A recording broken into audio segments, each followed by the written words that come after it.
Hello everyone, welcome to my channel Delhi coaching class. मेरा नाम निशा सोनी है एंड आज हम यूजीसी नेट जेआरएफ पेपर 1 के आईसीटी के कंप्यूटर लैंग्वेज कन्वर्टर, आईसीटी मतलब इंफॉर्मेशन एंड कम्युनिकेशन टेक्नोलॉजी के कंप्यूटर लैंग्वेज कन्वर्टर वाले टॉपिक को डिटेल में स्टडी करेंगे।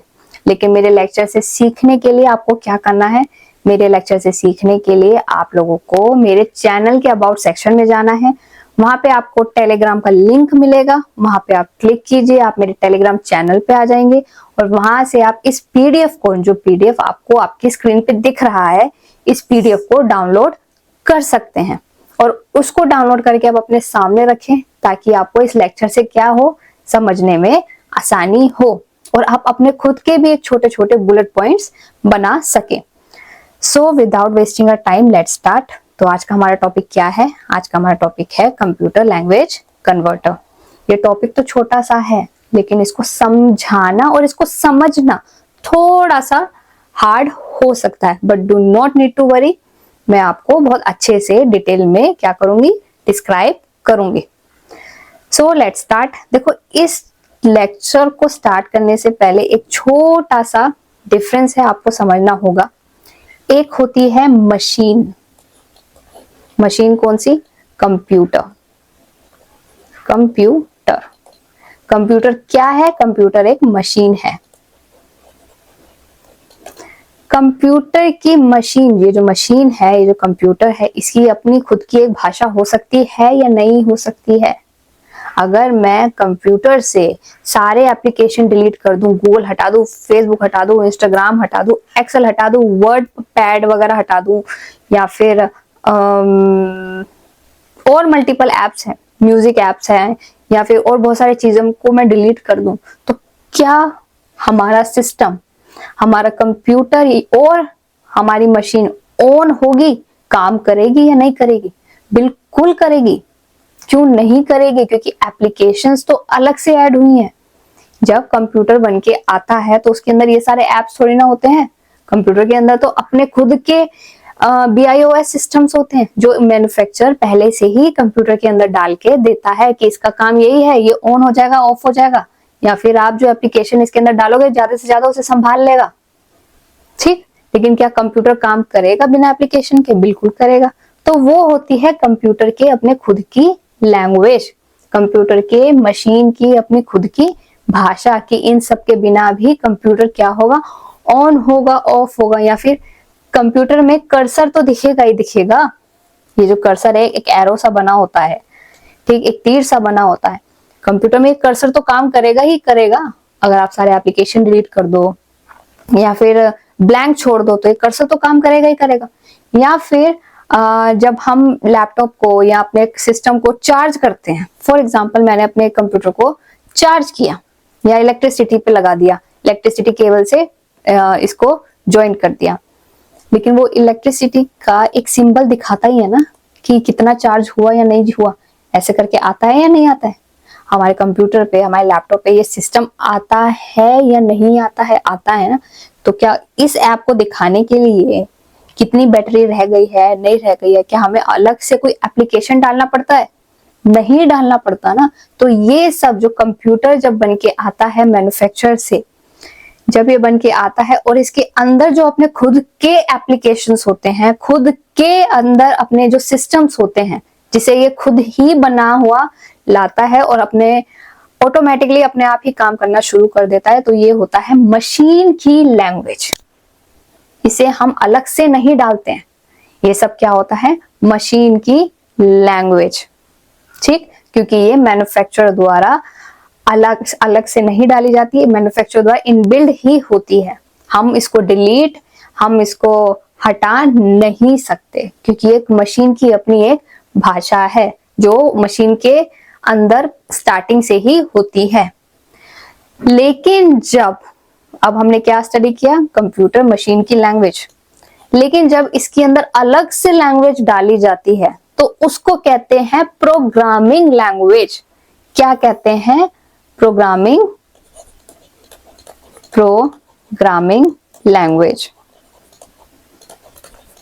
क्योंकि इसके अंदर अब अलग से क्या डाला जा रहा है, अलग से भाषा डाली जा रही है। हो सकता है जावा डाल दे, हो सकता है एप्लीकेशंस को अब हम डाउनलोड कर करके डाल रहे हैं, उनको रन करने के लिए हम C++ या फिर पाइथन डाल दे, कोडिंग डाल दे अच्छी सी भाई।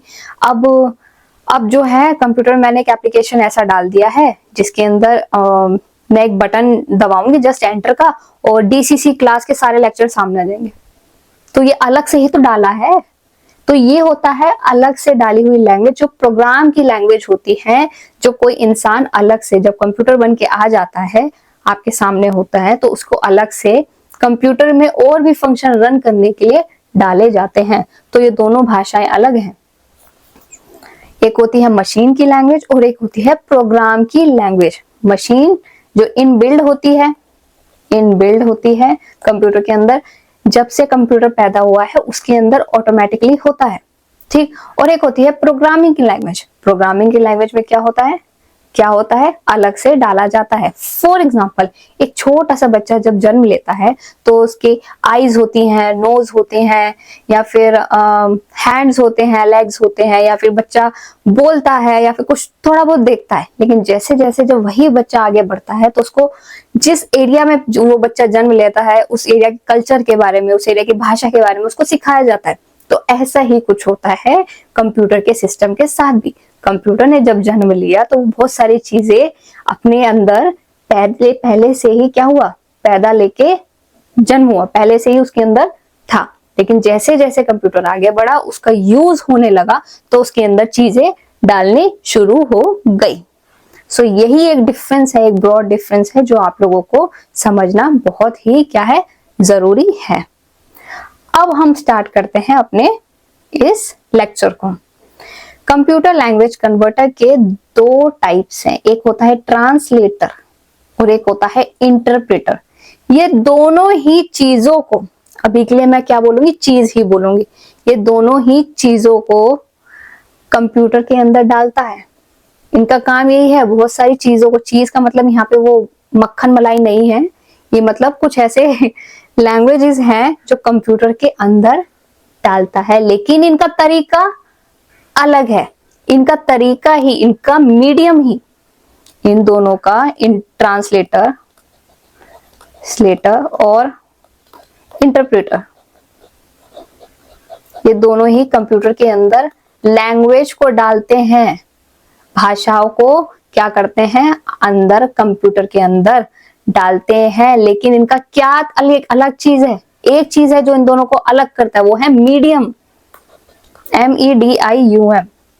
इन दोनों का कंप्यूटर के अंदर लैंग्वेज डालने का तरीका इन दोनों को ही अलग कर देता है। बाकी काम इन दोनों का एक ही है, चीजों, लैंग्वेज को कंप्यूटर के अंदर डालने का।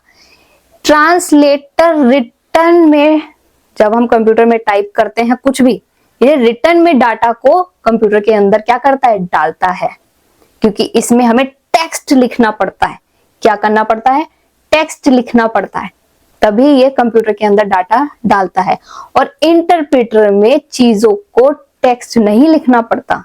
इंटरप्रेटर में कंप्यूटर के अंदर डालने के लिए बोलना पड़ता है, स्पीकिंग करनी पड़ती है, स्पीक करना पड़ता है, ठीक। हमारे बोलने से ही काम हो जाएगा। हम एक हेडफोन पहन लेंगे, या फिर अब तो लेटेस्ट डेवलपमेंट्स आ गए हैं, हम कोई ब्लूटूथ लगा लेंगे या कोई भी चीज बोल देंगे, हम अपनी लैंग्वेज को, हम अपनी भाषा से भी उसमें ट्रांसलेट कर सकते हैं, चीजों को डाल सकते हैं। बस यही एक तरीके हैं जो इन दोनों को अलग करते हैं। मैंने आपको एक होलिस्टिक व्यू दे दिया है, ओवरऑल मैंने आपको बता दिया है। अब हम क्या करेंगे, बिट बाय बिट स्टडी करेंगे।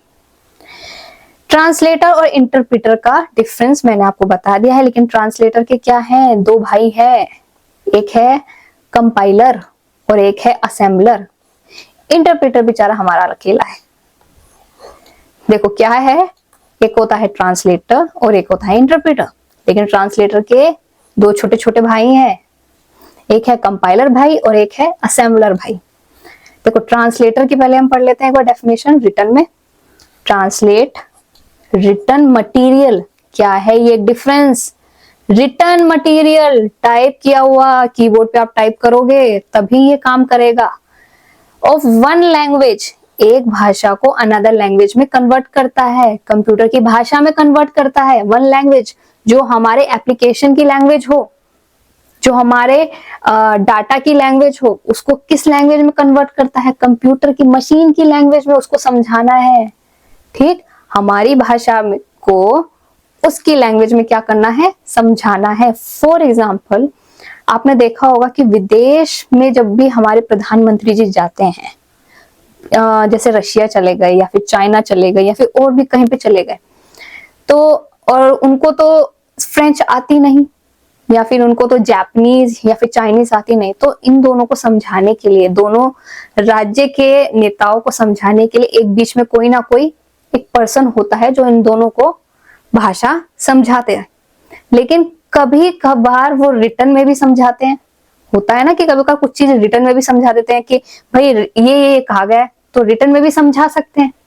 ठीक, या फिर बोल के भी समझा सकते हैं कि रशिया के जो भी प्रधानमंत्री जी हैं वो भारत के प्रधानमंत्री जी को ये कह रहे हैं, या तो आप बोल दो या फिर आप रिटर्न में लिखते चले जाओ कि इन्होंने ये कहा, ये कहा, प्रधानमंत्री जी, भारत के प्रधानमंत्री जी आप पढ़ के देखिए इन्होंने ये कहा। दो तरीके हैं।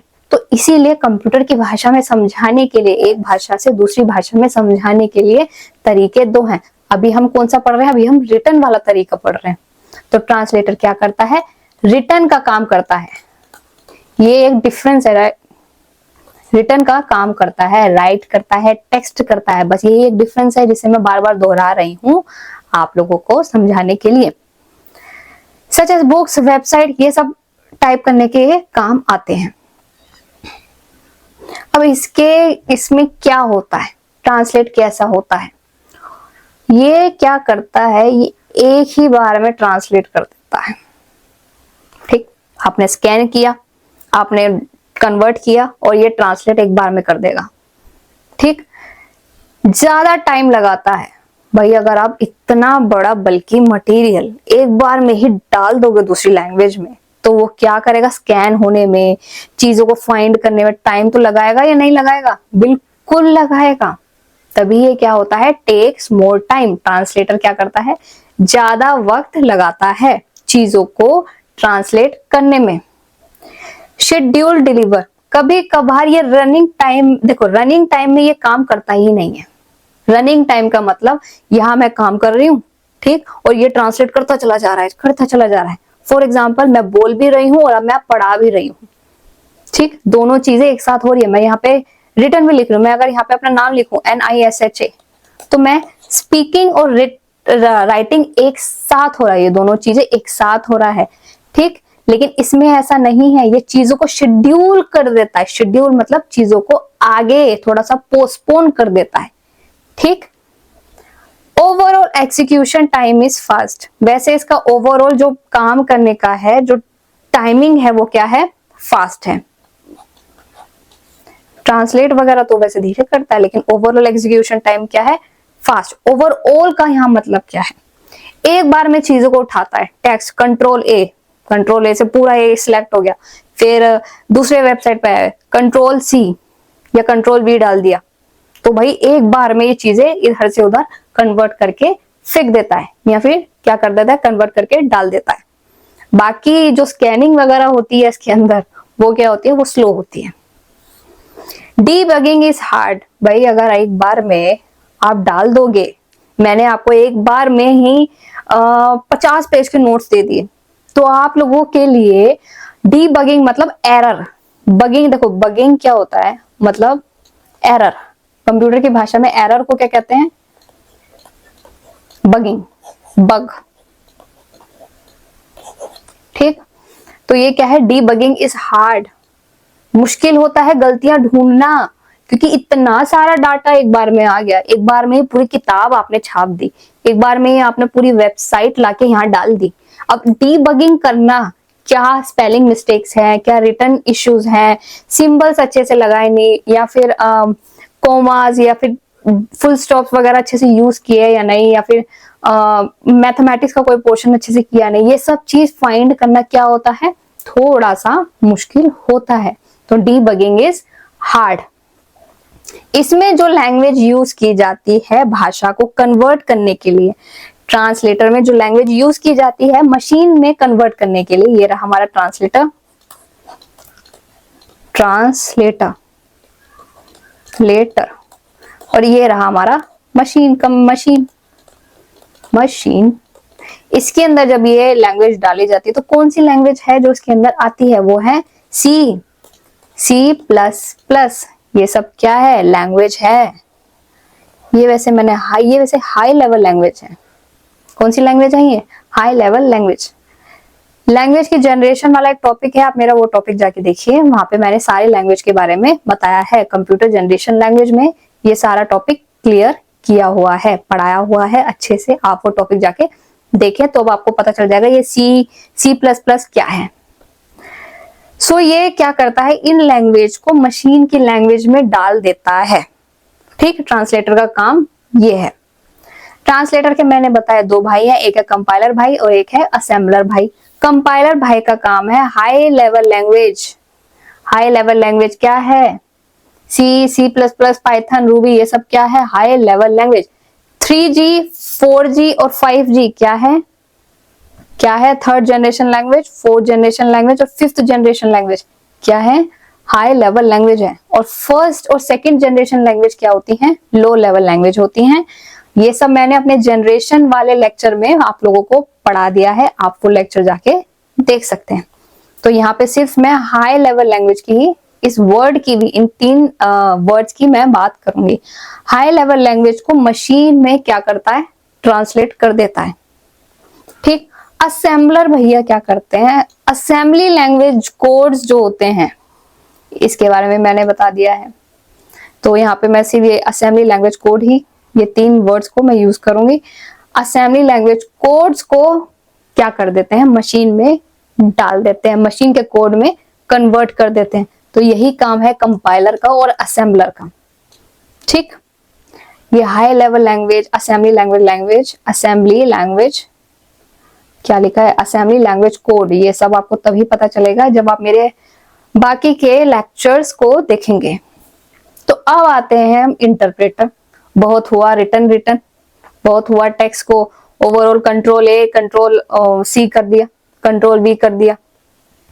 अब हम यहाँ पे बोलेंगे, क्या करेंगे, ये ट्रांसलेट कैसे करता है, ये ट्रांसलेट करता है स्पोकन मटेरियल, ओरल। इसमें अब हम बोल रहे हैं, हम टाइप कर रहे हैं, मैं लिख रही हूँ और ये यहाँ पे स्क्रीन में क्या कर रहा है, अपने आप लिखा हुआ आ रहा है। सबटाइटल आते हैं ना कभी कभी चैनल के, आप टीवी देखते हैं, टीवी देखने के जब टीवी देखते रहते हैं तो नीचे सबटाइटल्स आते हैं ना साथ के साथ, तो ये वही काम करता है इंटरप्रेटर।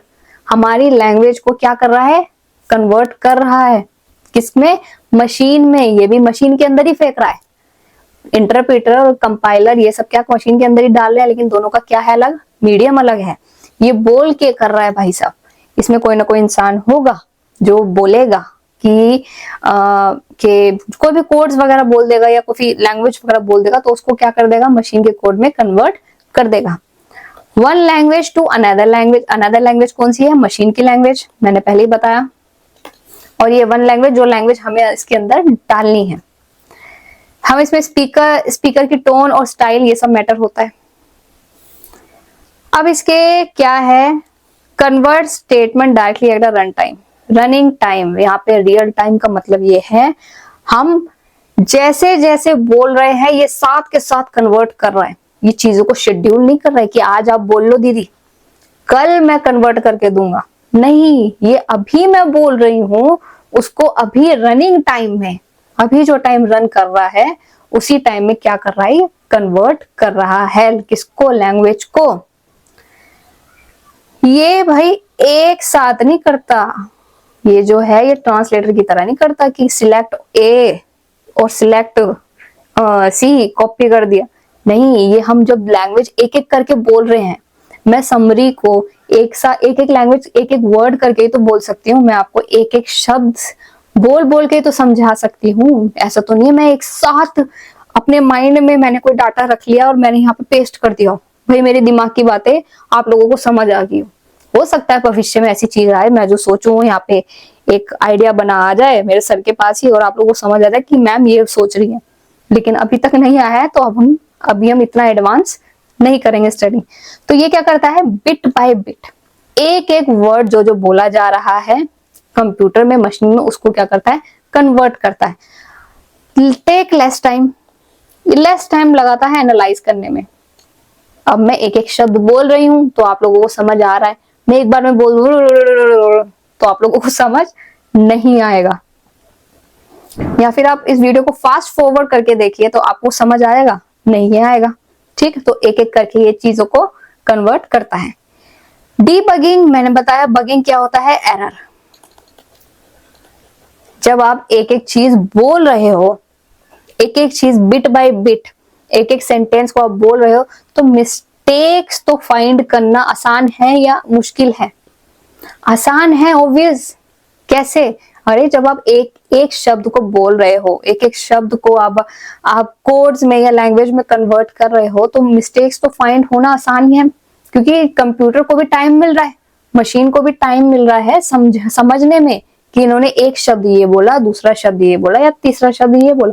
तभी इसमें एरर फाइंड करना क्या होता है, आसान होता है। इसमें कौन कौन सी लैंग्वेज है जो यूज की जाती है, वो है पाइथन। इंटरप्रेटर में क्या क्या यूज की जाती है, पाइथन। रूबी क्या होती है, रूबी, LISP, ठीक है, ओकेमल, OCAMLE, ये सारी हैं जो चार हैं जो किसमें यूज की जा रही है, इंटरप्रेटर में। और जो ट्रांसलेटर में यूज की जा रही है वो है C++। C अलग है और C++ अलग है। सो यही है ट्रांसलेटर और इंटरप्रेटर का क्या काम। सो आई होप आप लोगों को कंप्यूटर लैंग्वेज कन्वर्टर, कंप्यूटर के अंदर जब हम लैंग्वेज डालें, इस लैंग्वेज को किस तरीके से डाला जाता है, इस लेक्चर से आप लोगों को क्या हो, समझ आया हो। UGC नेट पेपर 1 के प्रीवियस ईयर क्वेश्चन में ये क्वेश्चन आपको जरूर मिलेगा इससे, तो भी मैंने इसका एक लेक्चर किया है, अपलोड किया है। तो अब हम मिलते हैं अपने नेक्स्ट लेक्चर में। So subscribe my channel Delhi coaching class.